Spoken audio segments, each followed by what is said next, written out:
आइए स्पान करते हैं शिव पुराण महात्म्य का, जिसमें शौनक जी के साधन विषय प्रश्न करने पर श्री सूत जी का उन्हें शिव पुराण की उत्कृष्ट महिमा सुनाने का वर्णन किया गया है। आप सभी से विनम्र अनुरोध है कि यदि आप एक बार शिव पुराण की कथाएं सुनते हैं तो हर दिन आप नियम पूर्वक चाहे तो कभी भी जब भी आपको समय मिले इन कथाओं को अवश्य सुनिएगा। श्री शौनक जी ने पूछा, हे महाज्ञानी सूत जी, आप संपूर्ण सिद्धांतों के ज्ञाता हैं। हे प्रभु, मुझसे पुराणों की कथाओं के सार तत्व का विशेष रूप से वर्णन कीजिए। ज्ञान और वैराग्य सहित भक्ति से प्राप्त होने वाले विवेक की वृद्धि कैसे होती है तथा साधु पुरुष किस प्रकार अपने काम क्रोध आदि मानसिक विकारों का निवारण करते हैं। इस घोर कलयुग में जीव प्रायः आसुर स्वभाव के हो गए हैं। उस जीव समुदाय को शुद्ध बनाने के लिए सर्वश्रेष्ठ उपाय क्या है? आप इस समय मुझे ऐसा कोई शाश्वत साधन बताइए जो कल्याणकारी वस्तुओं में भी सबसे उत्कृष्ट और परम मंगलमयी हो तथा पवित्र करने वाले उपायों में भी सर्वोत्तम पवित्र कारक उपाय हो। हे तात, वह साधन ऐसा हो जिसके अनुष्ठान मात्र से ही अंतःकरण की विशेष शुद्धि हो जाए तथा उससे निर्मल मन वाले पुरुष को सदा के लिए भगवान शिव की प्राप्ति हो जाए।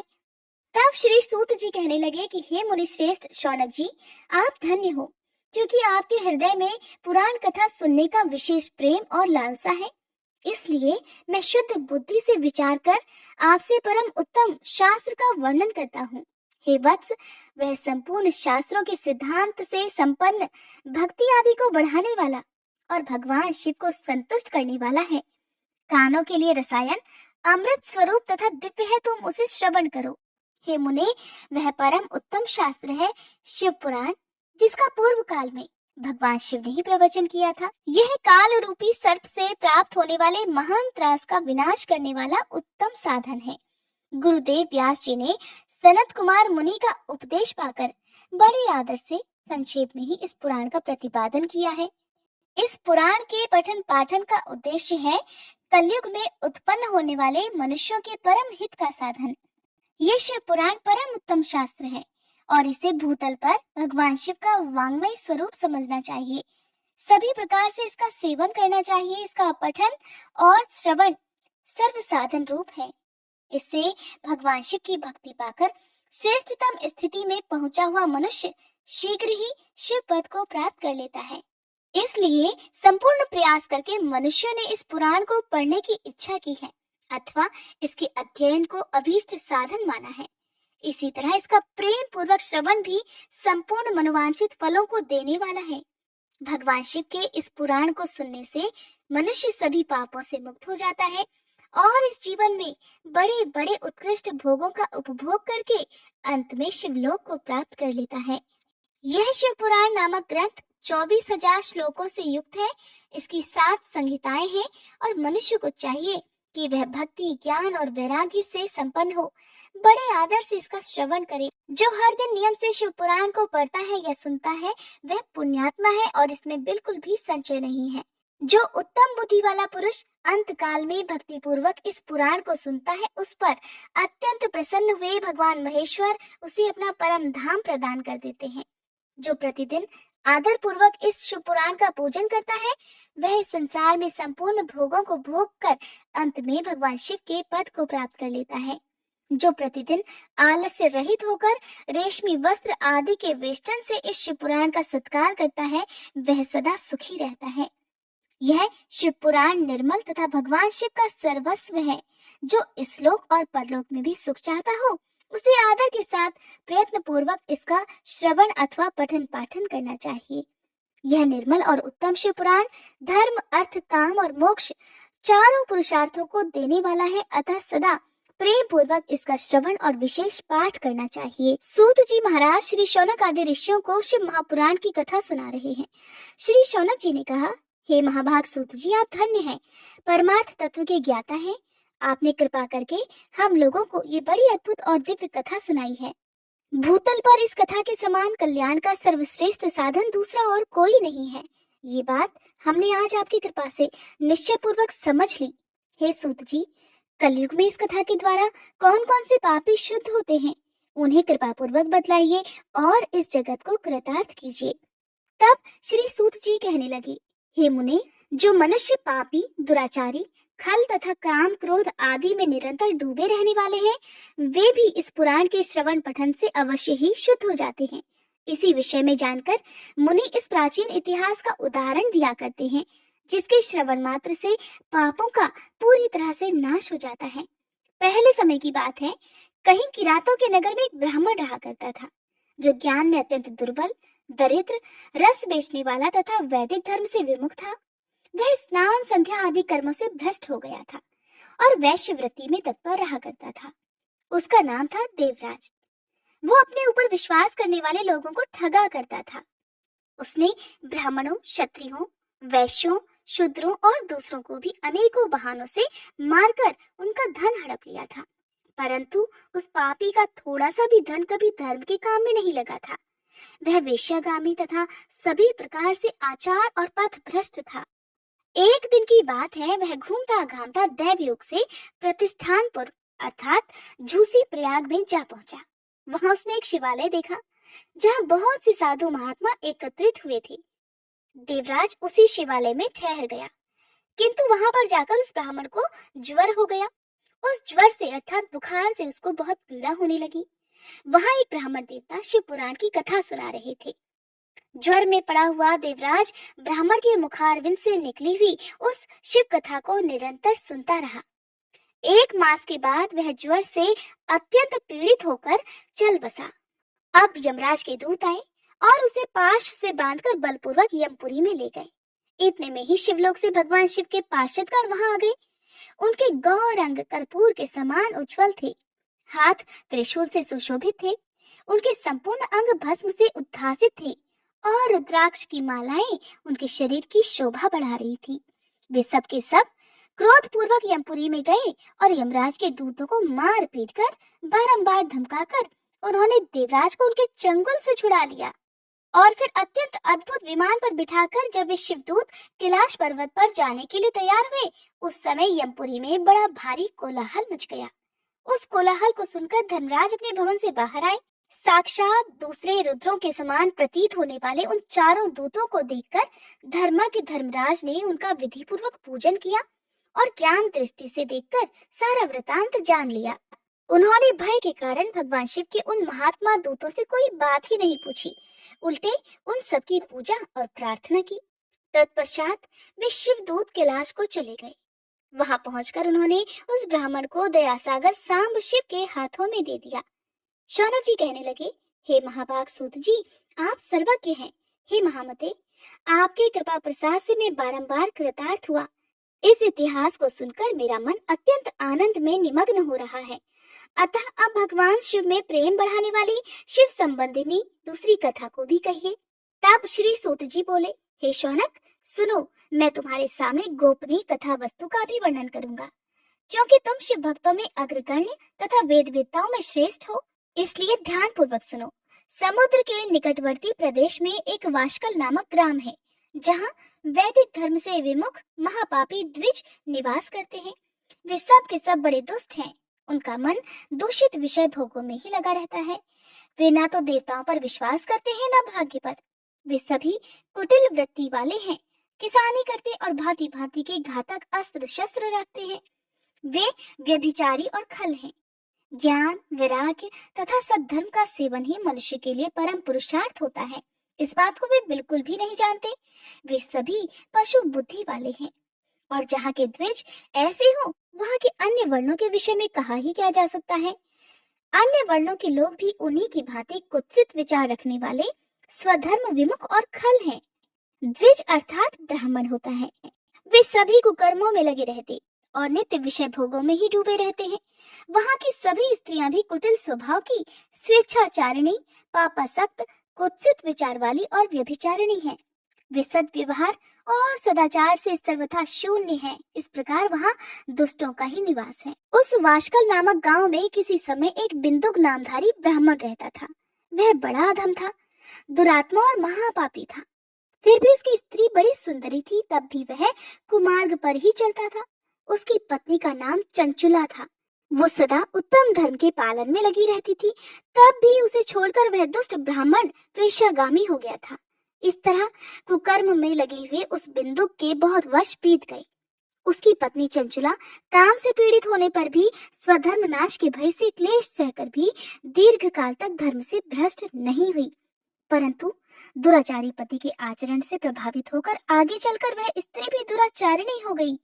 इस तरह दुराचार में डूबे हुए उन मूढ़ चित्त वाले पति पत्नी का बहुत सारा समय ऐसे ही बीत गया।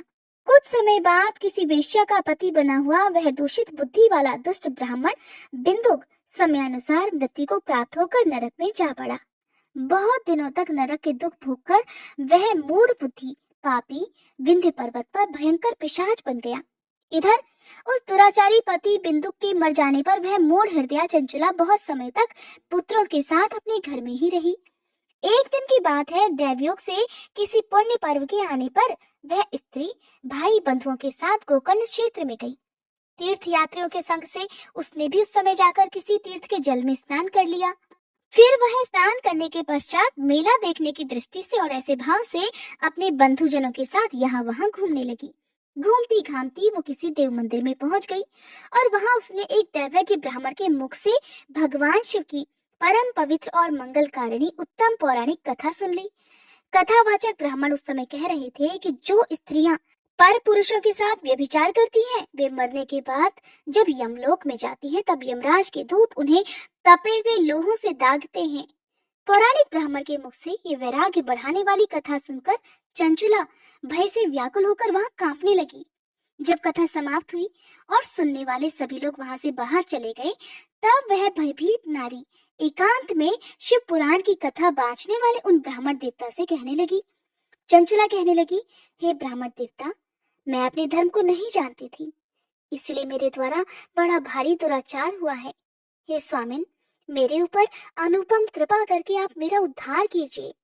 आज आपके वैराग्य रस से ओतप्रोत इस प्रवचन को सुनकर मुझे बड़ा भारी भय लग रहा है। मैं कांप उठी हूँ और मुझे इस संसार से वैराग्य हो गया है। मुझ मूढ़ चित्त वाली पापिनी को धिक्कार है। मैं सर्वथा निंदा के योग्य हूँ, कुत्सित विषयों में फंसी हुई हूँ और अपने धर्म से विमुख हो गई हूँ। हाय, न जाने किस किस घोर कष्टदायक दुर्गति में मुझे पड़ना पड़ेगा, और वहां कौन बुद्धिमान पुरुष को मार्ग में मन लगाने वाली मुझ पापिनी का साथ देगा। मृत्यु काल में उन भयंकर यमदूतों को मैं कैसे देखूंगी। जब वे बलपूर्वक मेरे गले में फंदे डालकर मुझे बांधेंगे, तब मैं कैसे धीरज धारण कर सकूंगी। नरक में जब मेरे शरीर के टुकड़े टुकड़े कर दिए जाएंगे, उस समय विशेष दुख देने वाली उस महायातना को मैं वहां कैसे सह सकूंगी। हाय, मैं मारी गई, मैं जल गई, मेरा हृदय विदीर्ण हो गया और मैं सब प्रकार से नष्ट हो गई, क्योंकि मैं हर तरह से पाप में ही डूबी रही हूँ। हे ब्राह्मण, अब आप ही मेरे गुरु, आप ही मेरी माता और आप ही मेरे पिता हैं। आपकी शरण में आई हुई मुझ दीन अबला का आप ही उद्धार कीजिए, केवल आप ही उद्धार कीजिए।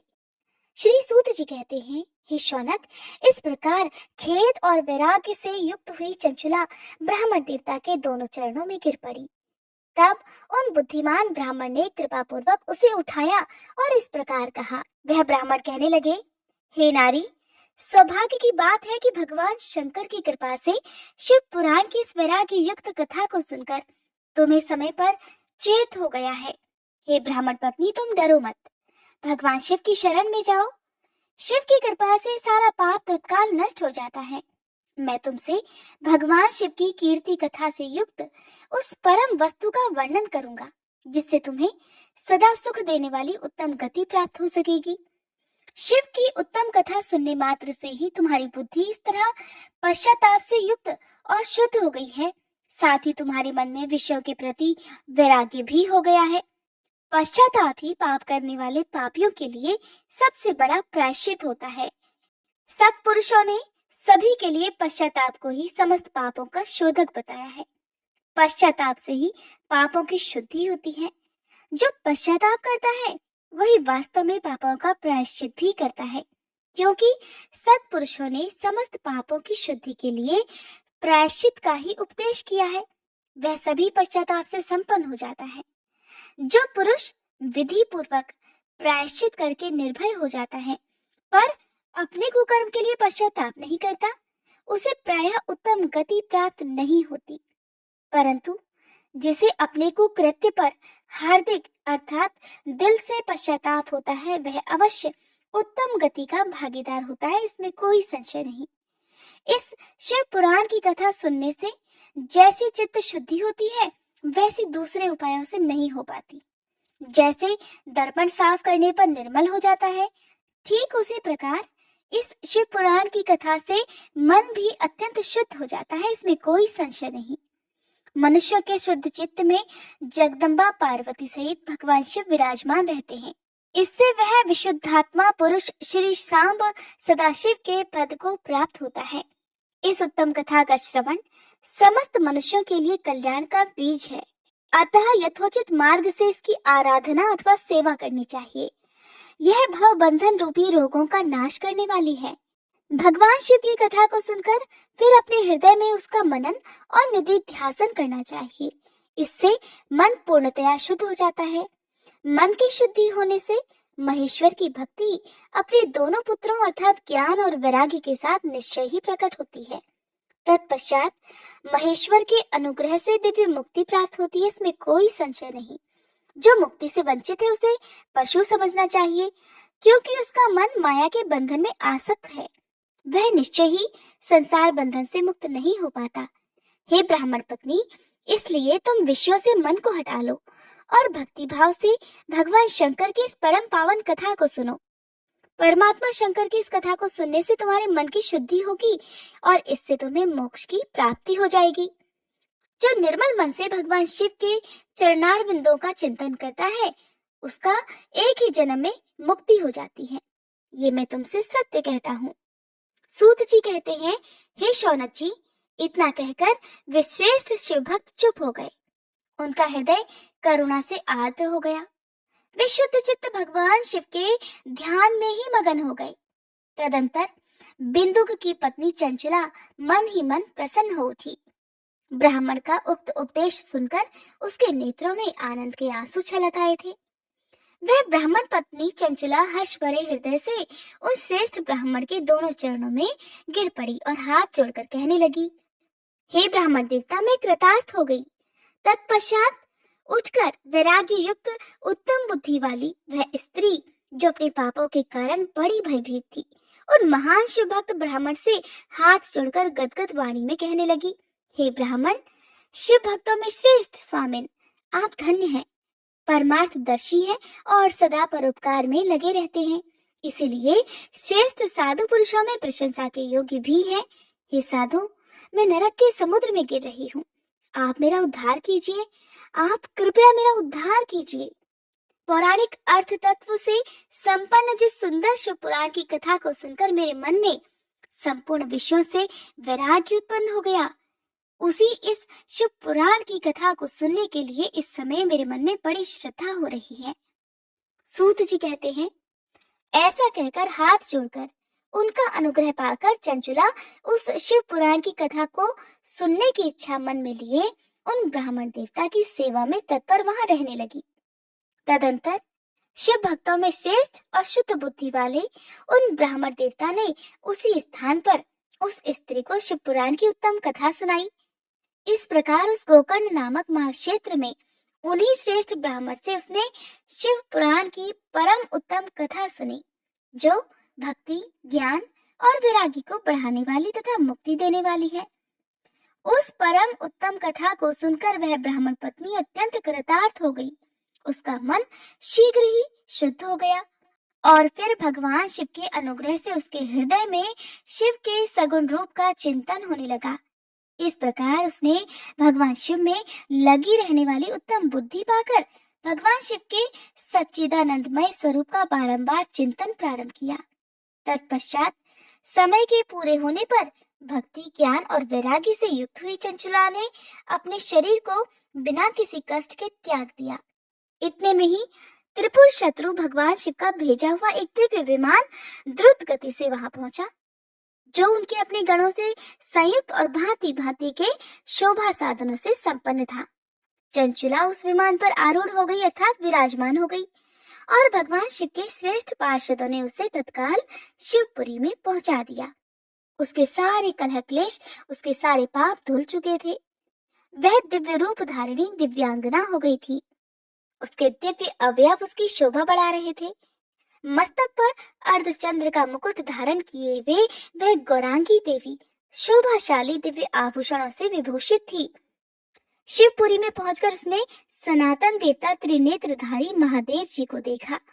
सभी मुख्य मुख्य देवतागण उनकी सेवा में खड़े हुए थे।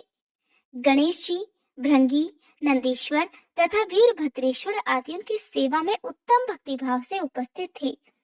उनकी अंग कांति करोड़ों सूर्यों के समान प्रकाशित हो रही थी। कंठ में नील चिन्ह शोभा पा रहा था। 5 मुख और प्रत्येक मुख में 3-3 नेत्र थे। मस्तक पर अर्धचंद्राकार मुकुट शोभा बढ़ा रहा था। उन्होंने अपने वामांग भाग में गौरी देवी को बिठा रखा था, जो विद्युत पुंज के समान प्रकाशित थी।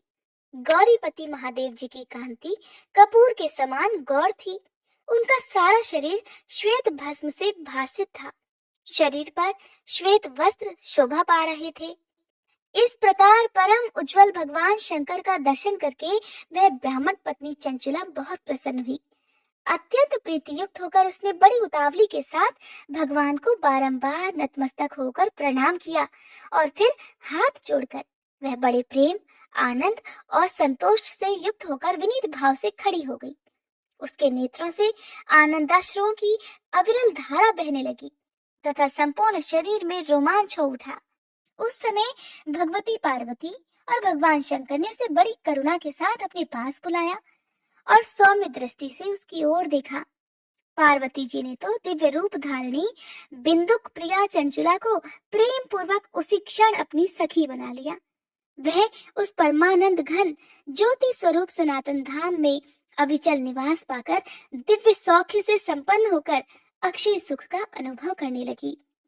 अगले अध्याय में आप जानेंगे कि चंचुला के प्रयत्न से पार्वती जी की आज्ञा पाकर तुम्बरू का विंध्य पर्वत पर शिव पुराण की कथा सुनाकर बिंदुक का पिशाच योनि से उद्धार करना तथा उन दोनों दंपति का शिव धाम में सुखी होने का वर्णन। सूत जी कहने लगे, हे शौनक, एक दिन परमानंद में निमग्न हुई चंचुला ने उमा देवी के पास जाकर प्रणाम किया और दोनों हाथ जोड़कर वह उनकी स्तुति करने लगी। चंचुला इस प्रकार कहने लगी, हे गिरिराज नंदिनी स्कंद माता उमे, मनुष्य ने सदा ही आपका भक्ति पूर्वक पूजन किया है। समस्त सुखों को देने वाली शंभु प्रिय आप ब्रह्म स्वरूपिणी हैं। विष्णु और ब्रह्मा आदि देवताओं द्वारा सेवित हैं। आप ही सगुणा और निर्गुणा है तथा आप ही सूक्ष्म सच्चिदानंद स्वरूपिणी आद्या प्रकृति हैं। आप ही संसार की सृष्टि, पालन और संहार करने वाली हैं। तीनों गुणों का आश्रय भी आप ही है। ब्रह्मा, विष्णु और महेश्वर इन तीनों देवताओं का आवास स्थान तथा उनकी उत्तम प्रतिष्ठा करने वाली पराशक्ति आप ही हैं। सूत जी कहते हैं, हे शौनक जी, जिसे सद्गति प्राप्त हो चुकी थी वह चंचुला इस प्रकार महेश्वर पत्नी उमा जी की स्तुति करके सिर झुकाए चुप हो गई। उसके नेत्रों में प्रेम के आंसू उमड़ आए। तब करुणा से भरी हुई शंकर प्रिया भक्त वत्सला देवी पार्वती ने चंचुला को संबोधित करके बड़े प्रेम से इस प्रकार कहा। देवी पार्वती कहने लगी, हे सखी चंचुले, हे सुंदरी, मैं तुम्हारी की हुई इस स्तुति से बहुत प्रसन्न हूँ। बोलो, क्या वर मांगती हो? तुम्हारे लिए मुझे कुछ भी अदेय नहीं है। देवी पार्वती की बात सुनकर चंचुला कहने लगी, हे निष्पाप गिरिराज कुमारी, मेरे पति बिंदु किस समय कहाँ है, उनकी कैसी गति हुई है कि मैं नहीं जानती। हे कल्याणमयी दीनवत्सले, मैं अपने उन पतिदेव से जिस प्रकार संयुक्त हो सकूं वैसा ही उपाय कीजिए। हे महेश्वरी, हे महादेवी, मेरे पति एक शुद्र जाति वेश्या के प्रति आसक्त थे और पाप में ही डूबे रहते थे। उनकी मृत्यु मुझसे पहले ही हो गई थी। अब न जाने वे किस गति को प्राप्त हुए, मुझे कुछ नहीं पता। गिरिजा बोली, हे बेटी, तुम्हारा बिंदुक नाम वाला पति बड़ा पापी था। उसका अंतःकरण बड़ा ही दूषित था। वेश्या का उपभोग करने वाला वह महामूढ़ मरने के बाद नरक में पड़ा। अगणित वर्षों तक नरक में नाना प्रकार के दुख भोगकर वह पापात्मा अपने शेष पाप को भोगने के लिए विंध्य पर्वत पर पिशाच बना हुआ है और इस समय वह पिशाच अवस्था में ही है और नाना प्रकार के क्लेश और कष्ट उठा रहा है। वह दुष्ट वही वायु पीकर रहता है और सदा सब प्रकार के कष्ट सहता रहता है।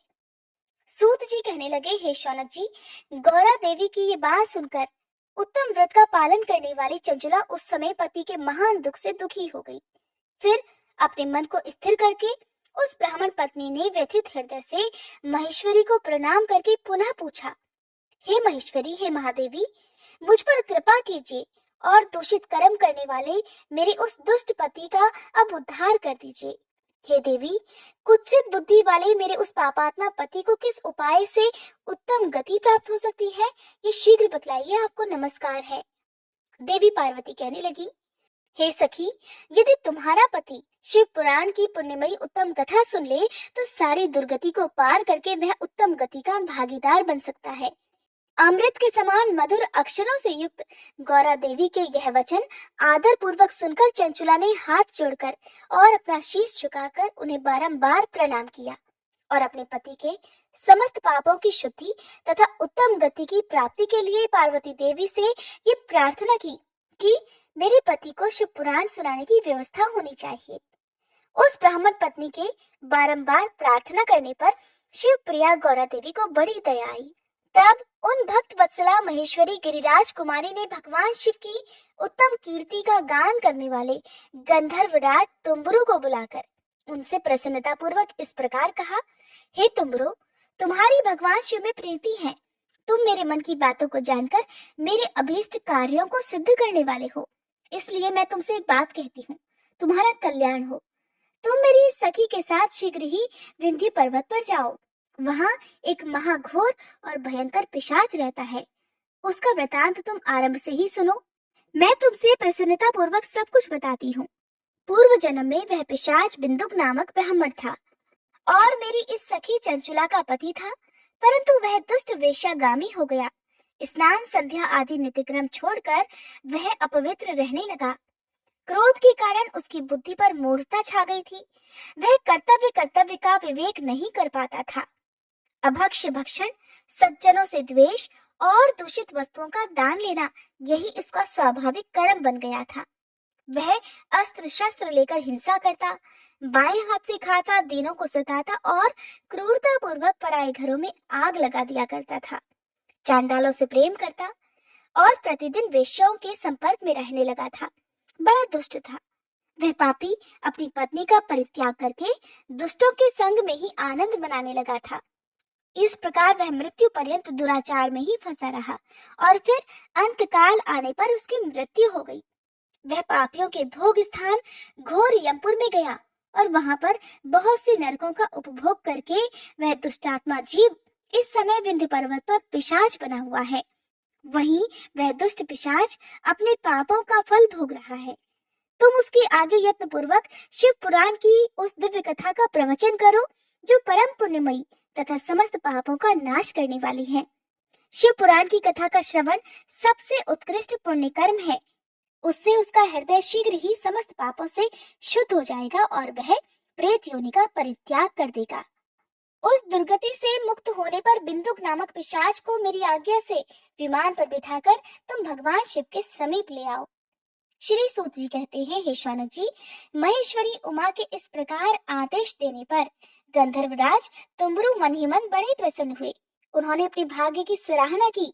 तत्पश्चात उस पिशाच की सती साध्वी पत्नी चंचुला के साथ विमान पर बैठकर नारद जी के प्रिय मित्र तुम्बुरु वेग पूर्वक विंध्याचल पर्वत पर गए। अब तो आपको पता चल ही गया होगा कि तुम्बुरु कौन है और उनका कार्य क्या था। अब जहाँ पर वह पिशाच रहता था उस जगह पर वे पहुंच गए। वहां पर जाकर उन्होंने उस पिशाच को देखा।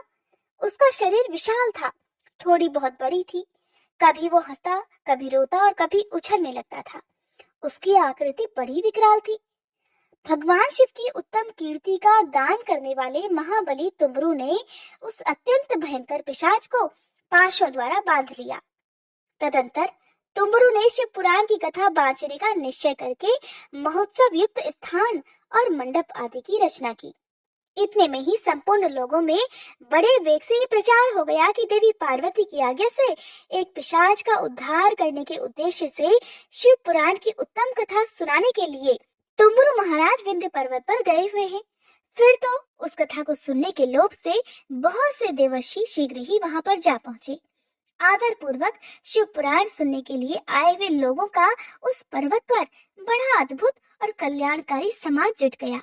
फिर तुम्बरू ने उस पिशाच को पाशों से बांधकर आसन पर बिठाया और हाथ में वीणा लेकर गौरीपति की कथा का गान प्रारंभ कर दिया। अब आपको यहाँ पर ध्यान देना है कि कौन कौन सी संहिताओं का वर्णन आपको शिव पुराण की कथा में सुनने को मिलेगा। पहली अर्थात विद्वेश्वर संहिता से लेकर 7वीं वायु संहिता तक महात्म्य सहित शिव पुराण की कथा का उन्होंने स्पष्ट वर्णन किया।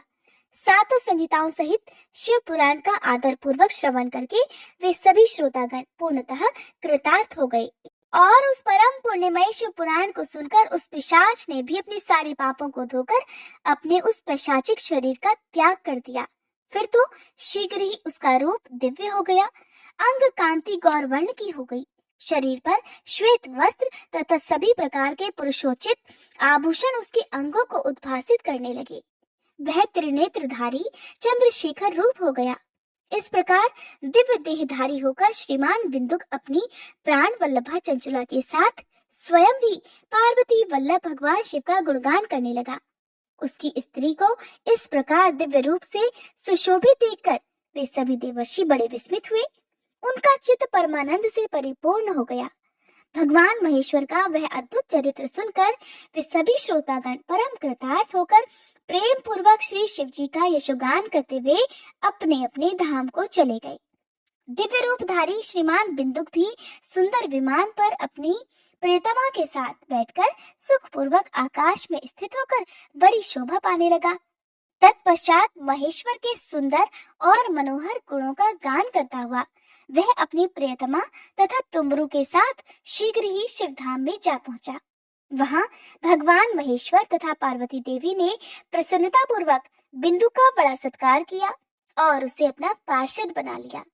उसकी पत्नी चंचला देवी पार्वती जी की सखी बन गई। उस घनीभूत ज्योति स्वरूप परमानंदमय सनातन धाम में अविचल निवास पाकर वे दोनों दंपति परम सुखी हो गए। अगला अध्याय आप सभी के लिए सुनना बहुत जरूरी है, क्योंकि अगले अध्याय में आप जानेंगे शिव पुराण के श्रवण अर्थात सुनने की विधि क्या है और श्रोताओं के पालन योग्य जो नियम है उनका क्या क्या वर्णन है। जय भोलेनाथ।